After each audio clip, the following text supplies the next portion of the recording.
Get ready with me. चलो हम ये लगाएंगे।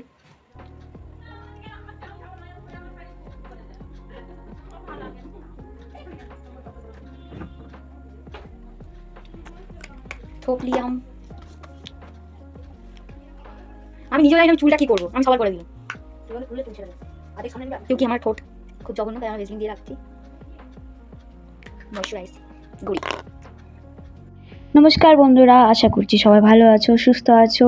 তো এখানে বিয়েবাড়ি যাওয়ার জন্য আমরা রেডি হয়ে নিচ্ছিলাম। আমি মানে সবাইকে আমার মামিদের চুল টুল বেঁধে দিয়েছিলাম। এখানে আমি লাস্টে বসেছি রেডি হতে। তো এখানে আমি ছোট্ট করে একটা ভিডিও তোমাদের সাথে শেয়ার করলাম রেডি হওয়ার। তো পুরো ভিডিওটা দিতে পারিনি কারণ এত মা তাড়া দিচ্ছিলো, তাই আমি যা হোক করে একটা লাইট মেকআপ, বেশি মেকআপ আমি পছন্দ করি না, তাই এটা ছোট্ট করে লাইট মেকআপ করেছিলাম। এই যে দেখো হচ্ছে কেমন লাগছে সবাই জানিও, ঠিক আছে। আর এটা হচ্ছে আমার ফাইনাল লুক। চুল